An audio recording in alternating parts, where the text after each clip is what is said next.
Good morning to our people in Victoria. That's nice to see you back in our Daniel study.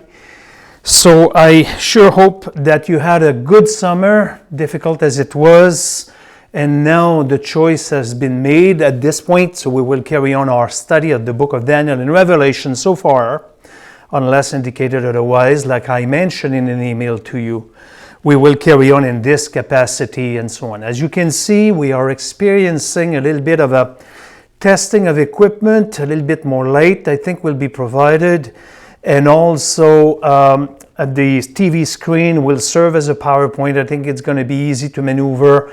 Don't get frustrated if you don't see everything that you see, that you should see. But my wife actually will be sending you all the information that you need, basically, to carry on and follow with us and so forth.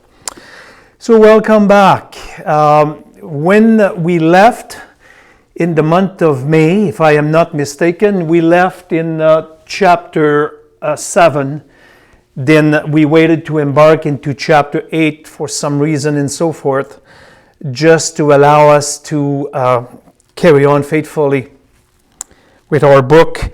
But the most important chapters in regards to Revelation are chapters 2 and 7 in the book of Revelation. So just before I start in prayer in a moment of time, that's what you have here, the times of the Gentiles as laid out by Daniel.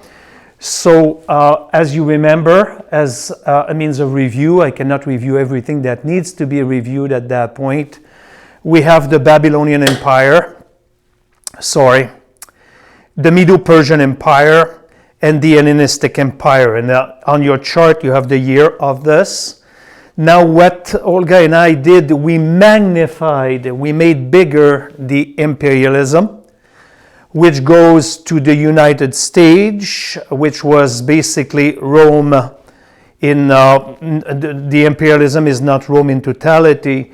The United States was Rome in the time of the Messiah. That's why he was under Rome and so on.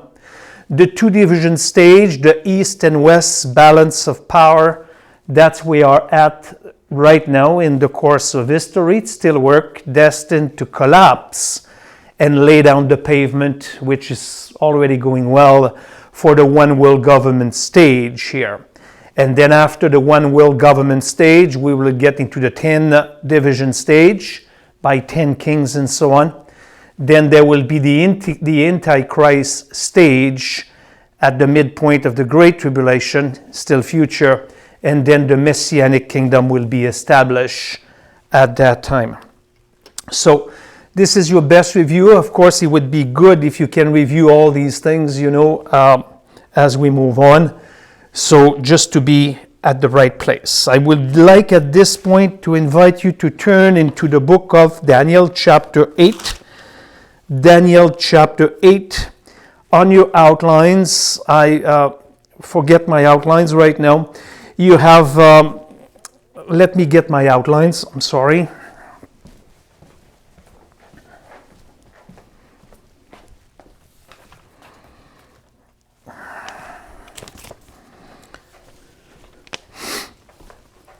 Thank you for your patience. Turn on page 8 on your main body of outlines, right here. Your main body of outlines. Turn with me in page 8. The ram and the he-goat. So that's exactly where we pick up with our studies right now. Until the end of November, we'll keep it an hour per session. So 2 sessions of 30-35 minutes. So it's going to give you an hour to watch it. If you want to get together as a small group at capacity and so on, please do so. Since I'm not going to use Oakland Bible Chapel for this semester, which is bumpy, the back to school and so on, I prefer to do it this way. And basically the majority of people have decided to go that route. So you have my full commitment on these things. May God bless you. Let's begin with a word of prayer.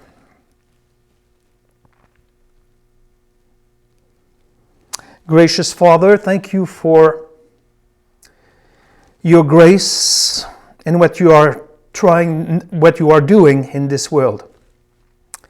We give you thanks for the good and for the bad, and knowing, Lord, that you are basically designing anything going in accordance to your divine standards and will. We are going straight in the right path. Unfortunately, there is an aspect of it, Father, a slackness in the faith right now. At the beginning, everybody was excited about Zooming and GoToMeeting.com and so on. And now the essence and the novelties of it is already behind us. Many Christians are now not capable of returning to church in a normal way. This is a shame, Father, yet part of your plan. It's destined that at the end of the time, the church age will completely lose its purity. And now we follow impurity, and impurity will be. So please, Father, come back. Give us the discipline needed, Father, to be able to carry on an in-depth Bible study for an hour a week. Let it be our worship given to you, Lord, until we meet again in the near future, I hope. We give you thanks, Lord, in Jesus' name. Amen. Page 8 on your outline, the ram and the e-goat, chapter 1, verse 1 to 27. This will be divided in ABC, A division, subdivided by Arabic number 1, 2, and 3. I'm reading from the outlines right now. Capital B, the interpretation, divided in Arabic 1, 2, 3, 4, 5, and 6. And the third part will be only one verse. See the conclusion before we embark in chapter 9 in the weeks ahead of us. So now we take capital A division, chapter 1, verses 1 to 14. Background, chapter 8, verses 1 and 2. Turn with me in the book of Daniel, chapter 8, verses 1 and 2. In the 3rd year of the reign of Belshazzar the king, a vision appeared to me, Daniel, subsequent to the one which appeared to me previously. Circle previously. I looked in the vision, and while I was looking, I was in the citadel of Susa, circle Susa, which is in the province of Elam, and I looked in the vision, and I myself was beside the Ulai Canal. That was verses 1 and 2. Number 1, the background. The 3rd year in verse 1 of Belshazzar is 551 BC. This is the 3rd year of Belshazzar, 551 BC. It means that it's now been 2 years after what he saw in verse 7, in chapter 7. It's been 2 years after what Daniel saw in chapter 7, and 2 years basically transpired between chapter 7 and chapter 8. It is also 12 years before the events of chapter 5. You know that the book is not chronological, so it's 12 years before the events of chapter 5, the Belshazzar's feast, and so on. And at this point, in the immediate context right now, Daniel is about 69 years old. I ask you in verse 1 to circle the word previously, or at the first, depending on the translation that you have. It's previously to the vision of chapter 7. Remember, that was the first vision in chapter 7, because in chapter 2, the vision was not given to Daniel. It was given to Nebuchadnezzar. So, at the first, that's back to chapter 7. Remember, it was the first vision given to Daniel proper. In verse 2, I looked in the vision, and while I was looking, I was in the citadel of Susa, which is in the province of Elam, and I looked in the vision, and I myself was beside the canal, the Ulai Canal here. He was transported into the vision. He did not end up actually being there.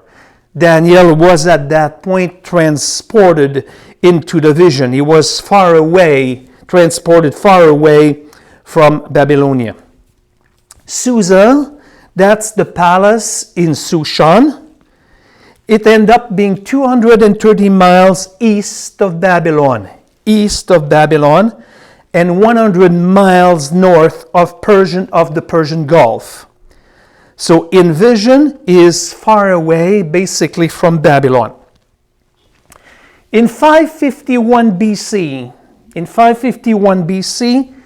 Susa was just a little town, but it was destined to become the capital of Persia at that time. But when Daniel received the vision, Susa was just a little town. And by the time of Nehemiah and Esther, it was indeed the capital of Susa. Nehemiah chapter 1 verse 1 and Esther chapter 1 verse 1. The citadel was not yet even built at that point. That's why it's a vision. I would like you to keep in mind here that God knows the future perfectly. So that's why he gives to Daniel that vision in his time. Susa was just a tiny little town, quite insignificant, but it was destined to become the capital of Shushan and so on. So that's beautiful knowledge that we should keep in mind, that despite the situation today, God knows what will be happening. He knows perfectly what will be happening in the future. And for that reason, you are quite secure in Him. The palace itself was begun basically by Darius the first, Hystaspes, in 522 and 586 BC. Okay, the palace was begun by Darius the first, Hystaspes, in 552, 486 BC. But the vision here is in 551 BC, way prior to the palace itself being started here. So once again, God knows the future perfectly. The province of Elam is Persia, and this is modern-day Iran today. If you look at your map on Google Map and so on, this is modern-day Iran. I don't know if I ask you to circle the Ulai River or canal. It's the northwest of Shushan, and it was a canal basically connecting two rivers together. The Castus River and the Euphrates rivers, connecting the two together. The Castus River and the Euphrates. So right now we have looked, I hope it's not too boring because we carry on studying prophecy and we need to understand that God is always fully in control. So 551 BC, the vision is not actually there. The city of Shushan is very small and insignificant at that point. At the time of Nehemiah and Esther, it becomes the capital of Shushan and so on, and the Persian people and so forth. So now we move to the ram in chapter 8, verses 3 to 4. Come with me. Then I lift up my eyes and looked, and behold, a ram. Circle carefully, a ram which had two horns was standing in the front of the canal. Now the two horns were long, but one was longer than the other. Circle one was longer than the other, with the longer one coming up last. I saw the ram butting westward, circle westward, circle northward, and circle southward. And no other beast could stand before him, nor was there anyone to rescue from his power, but he did as he pleased and magnified himself. So now we come to the ram. Let me erase that here. Take a deep breath. We have a little bit of work to do here. The ram was the guardian spirit of the Persian kingdom. The ram, you can think about the Chrysler pickup truck if you want. The ram was the guardian spirit of the Persian kingdom. When the army or the kings or the commanders were wearing a ram's horn on the battle, they were not wearing the crown at that time. They were wearing the ram's horn, which is basically a symbol of strength. And this is the zodiac sign of Persia, called the Aries.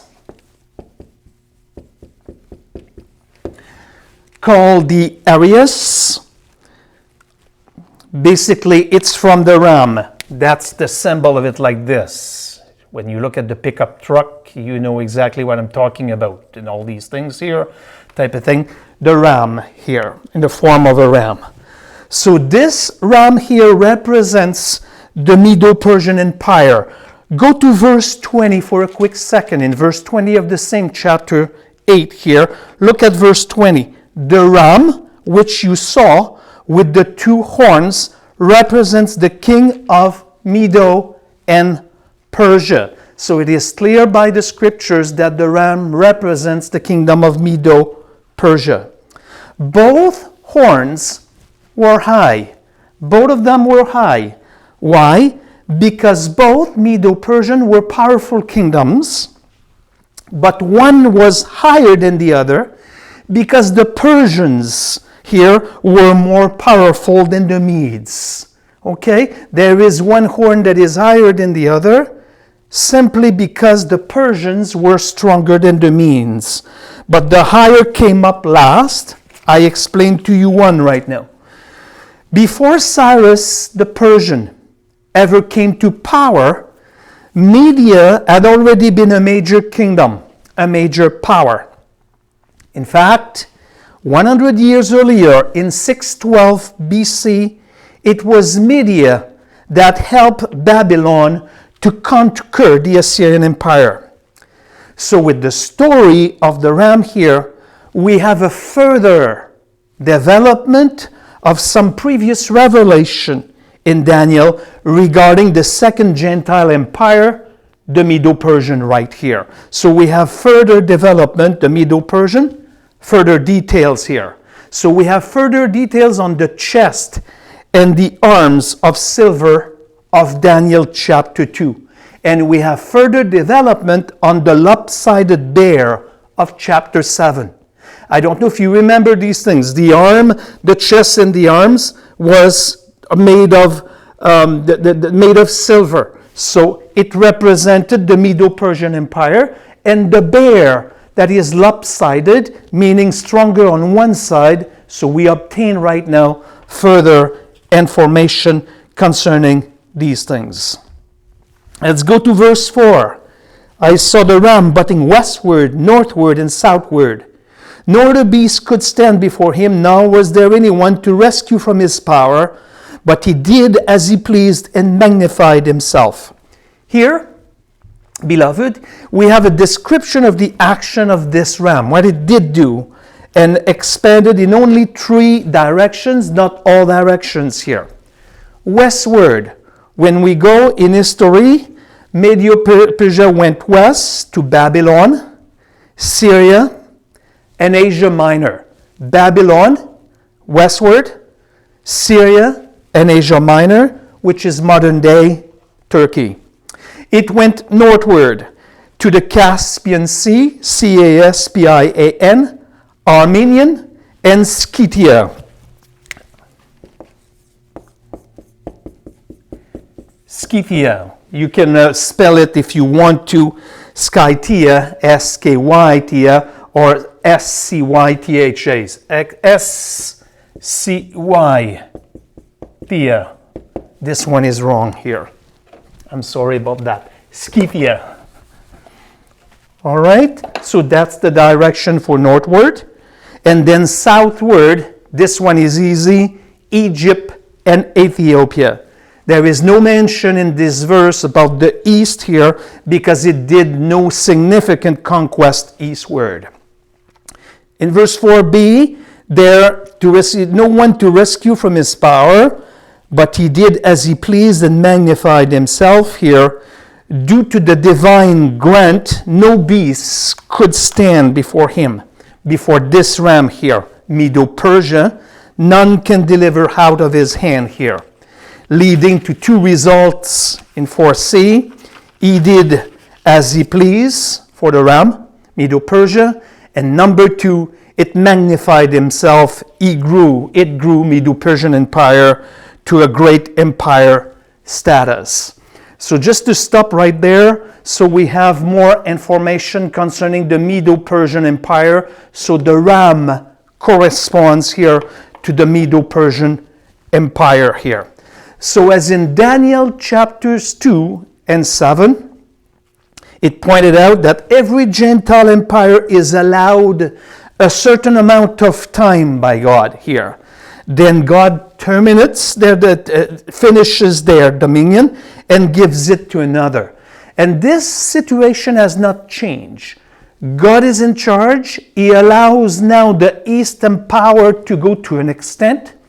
This will collapse, and the power will be given to somebody else in due time, to the one world government. So you can see that we have not seen the end yet here.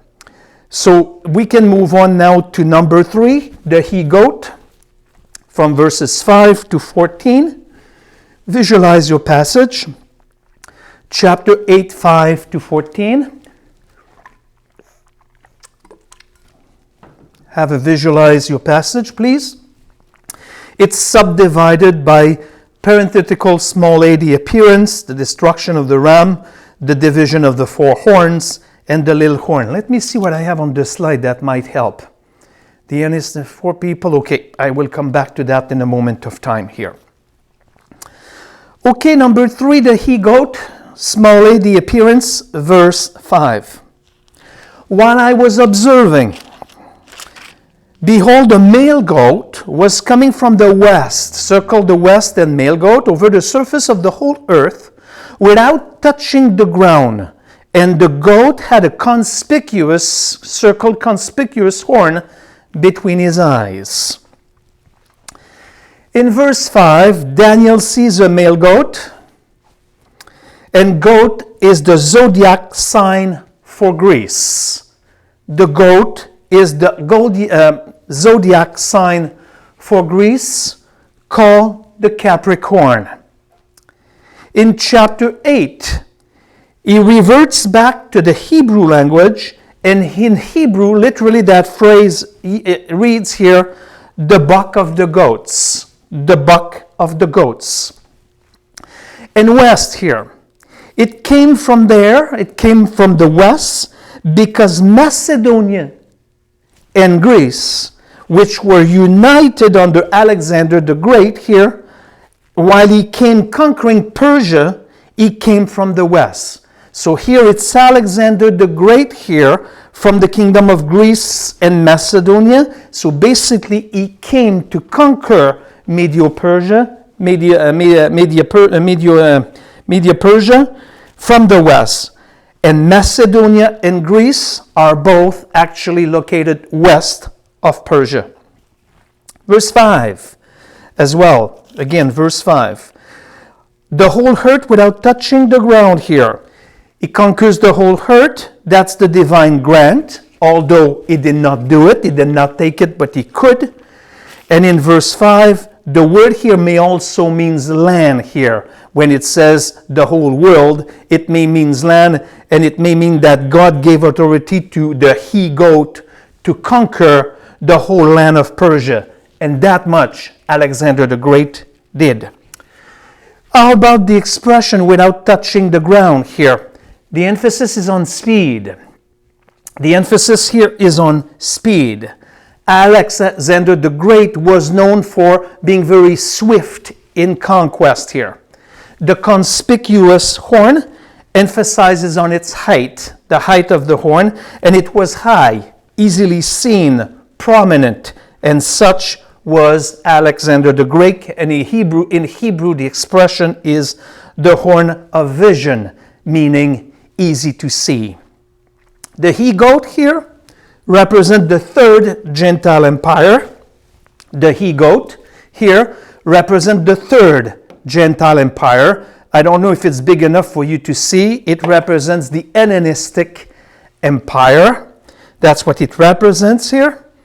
The third Gentile empire, the Hellenistic empire. Look at verse 21 of chapter 8. The shaggy goat represents the kingdom of Greece. And the large horn that is between his eyes is the first king. So who is that person? You know already. This is Alexander the Great, the first king. Who was it? Alexander the Great. Alexander the Great was born in 356 BC.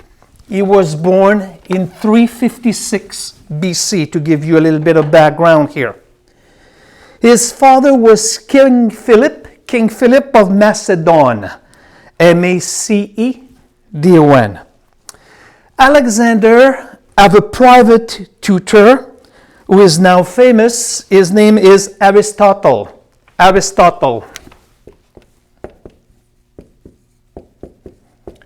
He was the tutor of Alexander the Great here. And Alexander the Great, being Macedonian here, learned from the details of Greek philosophy, and he became basically Alexander the Great crazy about that approach here.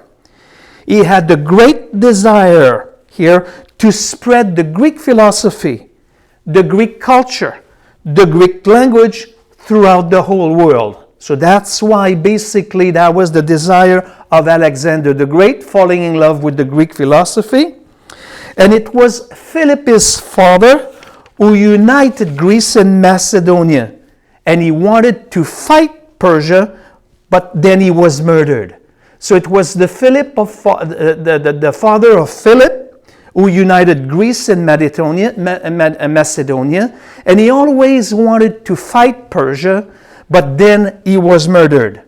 So Alexander the Great became king in 336 BC when he was only 20 years old, and 2 years later, at the age of 22, he moved against Persia in 334 BC.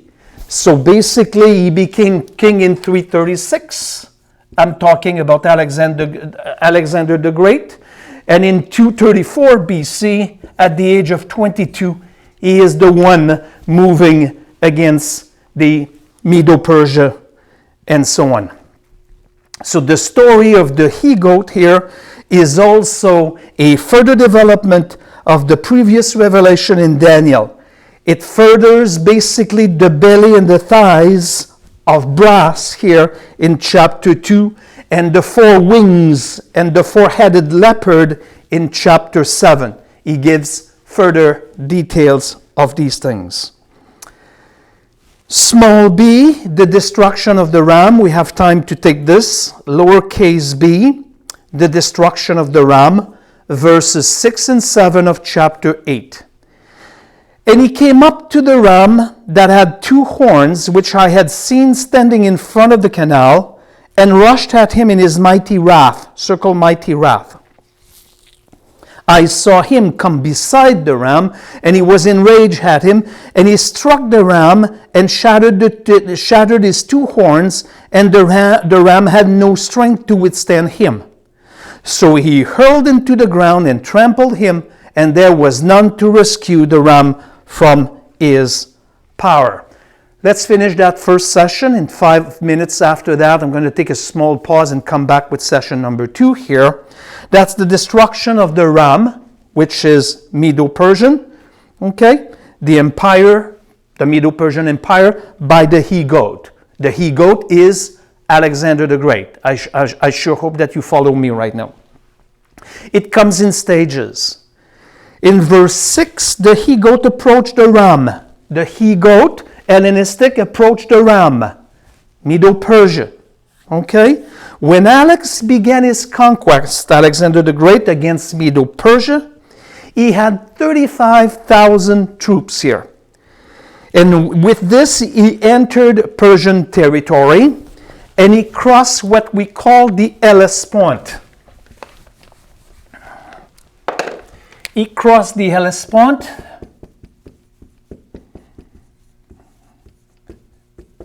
and basically by crossing the Hellespont, he entered into Persian territory here, which is present-day Dardanelles.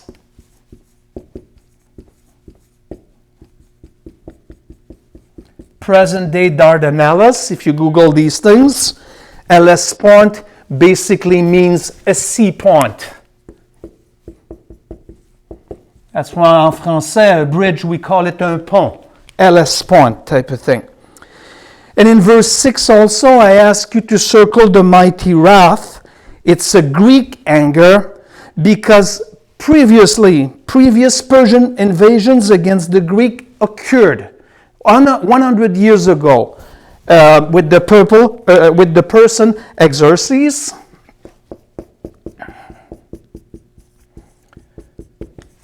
That person basically twice invaded Greece, but could not take it. Yet they did much damage to the Greek Empire. These guys were Medo-Persian. So that's why the mighty wrath that Alexander remember, because he basically invited Greece, this fellow invited Greece twice in 446 and 465 BC, but he was never able to take it, but he destroyed much. So the Greek never forgave the Persian, and remember that a century later. And not that now, right now, the king here was Darius III of Medo-Persia. So the approach was the crossing of the Hellespont with 35,000 troops. Verse 7, I saw him come beside the ram, and he was enraged at him, and he struck the ram and shattered his two horns. And the ram has no strength to withstand him, so he hurled him to the ground and trampled on him, and there was none to rescue the ram from his power here. That's basically what we have here, is the description of the fall of the ram, Medo-Persia, the fall of Medo-Persia. Let me give you 4 stages slowly, and we terminate our first 35 minutes with this here. Number 1, he comes close to the ram. Okay, that's that's Alexander the Great. He comes close to the ram, and he entered the territory of Asia Minor. That's your step number 1. Step number 2, he smote the ram. Okay, Alexander smote the ram. It's the Battle of Dramacus. If you have time to Google these things or research in encyclopedia, it's the Battle of Dramacus by Alexander the Great, 334 BC. 334 BC here, close to the Dramacus River. That's your point number 2. Point number 3 is important. He shattered the two horns. So the second battle here was the battle of Issus. That's where he shattered the two horns. And we are still now in 334 BC. So he took from Persia, Phoenicia, Phoenicia, Phoenicia, which is now Lebanon. He took Egypt, and he took Israel. And at this very point here, make a note of this, the Persian Empire ceased. It stopped right there. He took Lebanon, which is Phoenicia, Egypt, and Israel. Point number 4, and last, we have one more battle, the third, the Battle of Gaugamela. Let me check my notes to spell it properly. Gaugamela. This one is done. That's the third battle, or easier, Arbela. This is the battle here. It's by the Tigris River, very close to Nineveh, by the way. It happened on October 331 BC. October 321 BC. That's the last battle here. At that point, all the Medo-Persia was turned over to Alexander the Great. So in 331 BC, Medo-Persia, the whole kingdom, was turned over to Alexander the Great. 3 major cities here was destroyed by Alexander the Great in Persia. Shushan, you know how to spell this one. Shushan, destroyed by Alexander the Great in Persia. Ecbatana, the second city. First one was Shushan. Equitana, and Persepolis. These are 3 cities of Persia that Alexander the Great basically destroyed. And with this, I'll see you after the break in a moment of time to carry on with our study. Thank you for your patience. God bless you.